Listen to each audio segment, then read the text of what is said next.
Dear students, physics का for session 23-24 session के लिए क्लास 12 का सीबीएसई के द्वारा सिलेबस जो है वो इशू कर दिया गया है, जिसका सब्जेक्ट कोड है 041 और टोटल बच्चों यहाँ पे भी मार्क्स 100 का ही पेपर रहेगा। 70 थ्योरी एंड 30 प्रैक्टिकल रहेंगे, जिसमें बच्चों जो फर्स्ट यूनिट है आपका इलेक्ट्रोस्टैटिक, सेकंड यूनिट है करंट इलेक्ट्रिसिटी।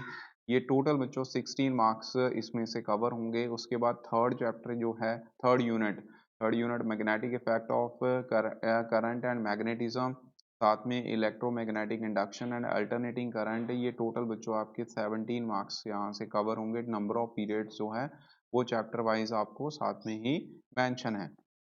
इलेक्ट्रोमैग्नेटिक वेव्स, ठीक है, ये इसके चार चार 4 पीरियड में ये कवर करना है। साथ में ऑप्टिक्स रहेगी, ray optics, optical instrument and wave optics also. तो ये टोटल आपका 18 मार्क्स का पेपर जो है इसमें इन दोनों यूनिट में कवर होगा। उसके बाद जो सेवन्थ यूनिट है dual nature of radiation and matter, ठीक है। उसके बाद साथ में एटम एंड न्यूक्लियाई, जिसमें 12th एंड 13 चैप्टर रहेगा एटम एंड न्यूक्लियर रिस्पेक्टिवली, और 11 चैप्टर जो है dual nature of radiation and matter. ये सारे के सारे जो 12 मार्क्स का पेपर जो है कवर करेंगे। उसके बाद लास्ट में जो आपका 9th यूनिट है इलेक्ट्रॉनिक डिवाइसेस, इसमें सेमीकंडक्टर आ गया, electronic material devices and simple circuit. तो ये बच्चों आपका 7 मार्क्स का पेपर जो है इस चैप्टर में से, इन चैप्टर में से आएगा, ठीक है। तो टोटल 70 हो गए। तो इसमें चैप्टर वाइज अब डिस्ट्रीब्यूशन है। इलेक्ट्रिक चार्जेस एंड फील्ड जो है इसमें जो मेन बता देता हूँ, Coulomb's law, electric charges, electric field, electric flux, उसकी आगे applications. Similarly second electric potential difference, electric potential difference, electrical potential due two point charge. Similarly conductor, insulators, ठीक है, और कंडक्टेंस, कैपेसिटर की कंडक्टेंस, उसके फार्मूले, पैरेलल प्लेट कैपेसिटर, ठीक है। ये सारा टॉपिक इसमें कवर रहेगा। उसके बाद इलेक्ट्रिक करंट है, इसमें सारा आपकी metallic conductor, drift velocity, okay, temperature dependence of resistance सारा, इंटरनल रेजिस्टेंस भी, potential difference, EMF, Wheatstone bridge, Kirchhoff law, सारे इसमें कवर होंगे। मूविंग चार्जेस, इसमें बायट सावर्ट लॉ आ गया, Oersted experiment, Ampere circular law, ठीक है, एम्पियर लॉ। उसके बाद force on a current carrying conductor in uniform magnetic field, ठीक है। Similarly galvanometer, ammeter, moving coil galvanometer हो गया, ठीक है। मैग्नेटिक डाइपोल मूवमेंट हो गया। ऐसे ही बच्चों एमीटर, वोल्ट मीटर और उसकी कन्वर्जन की, गैल्वेनोमीटर को कैसे हम एमीटर और वोल्ट मीटर में कन्वर्ट करेंगे। उसके बाद मैग्नेटिज्म एंड मैटर में बार मैग्नेट्स, ठीक है, एक bar magnet as equivalent solenoid. उसके बाद इसमें जो मेन जो है डायामैग्नेटिक, पैरामैग्नेटिक, ठीक है जी। और साथ में effect of temperature on magnetic properties, ठीक है। इलेक्ट्रोमैग्नेटिक इंडक्शन में ईएमआई और अल्टरनेटिंग करंट में बच्चों electromagnetic induction, Faraday's law, induced EMF का concept, Lenz law, self and mutual inductance.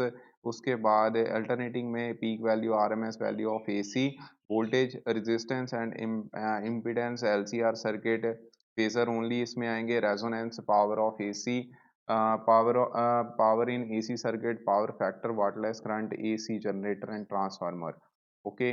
उसके बाद नेक्स्ट है बच्चों electromagnetic waves, basic idea displacement current का, ठीक है। इलेक्ट्रोमैग्नेटिक वेव्स क्या होती हैं, उसकी नेचर क्या है, स्पेक्ट्रम, और elementary idea about the fact in their uses, ठीक है, जो यूजेस होंगे वो। और ये ऑप्टिक्स में reflection of light, spherical mirror, mirror refraction of light, total internal reflection, optical fibre refraction at spherical surfaces, lenses, in lens formula, lens maker formula जो कि इंपॉर्टेंट है, ठीक है। उसके बाद instrument, microscope, astronomical telescope and their magnifying power, ठीक है। Microscope and astronomical telescope है, रिफ्लेक्टिंग है, रिफ्रैक्टिंग, दोनों के दोनों, ठीक है। उसके बाद बच्चों नेक्स्ट वेव ऑप्टिक्स में हाइगन प्रिंसिपल आ गया। हाइगन प्रिंसिपल के प्रूफ है, रिफ्लेक्शन और रिफ्रैक्शन दोनों आपने करने हैं हाइगन प्रिंसिपल यूज करने के बाद। Young's double slit experiment, coherent sources क्या होते हैं, ठीक है। ये सारा मैक्सिमा मिनिमा का कंसेप्ट जो है इसी में ही रहेगा। ड्यूअल नेचर में बच्चों ये थोड़ा केमिस्ट्री पोर्शन है, और जो आपने +1 में करी हुई है dual nature of radiation, photoelectric effect, ठीक है जी, Einstein photoelectric equation, experimental study, ठीक है, matter waves, nature particle de Broglie relation. उसके बाद एटम न्यूक्लियर, ये सारा +1 का टॉपिक आपके आ गया। Alpha particle scattering experiment, Rutherford model, ठीक है, बोहर के एक्सप्रेशन, ऑर्बिट का वेलोसिटी का, रेडियस ऑफ ऑर्बिट का, velocity, energy of electron in nth orbit, hydrogen के स्पेक्ट्रम्स, ठीक है, न्यूक्लियर में आ गया साइज ऑफ न्यूक्लियस, उसकी composition, nuclear forces, mass energy relation, ठीक है, nuclear fusion and fission, semiconductor last में जो रहेगा, material devices and simple circuits, ठीक है, इसमें energy band conductor, semiconductor, insulator, ये सारा रहेगा। जंक्शन डायोड, वीआई ग्राफ जो रहेंगे, forward reverse bias application as diode as rectifier, ठीक है, ये सारे बच्चों आपके सिलेबस में हैं, ठीक है। तो मैंने फटाफट बोल दिए हैं, चलो मेन बाकी तो जब हमने चैप्टर आपको करवाए जाएंगे तो उस टाइम पे बच्चों फिर ये सारे के सारे डिटेल में हम जैसे ही पर्टिकुलर चैप्टर होगा उसका सिलेबस जो है पहले मेंशन होगा। Thank you very much. इसको बच्चों आप लोगों ने अब देख लेना है, ये इसके अकॉर्डिंग ही आप लोगों ने प्रेपरेशन करनी है। Thank you.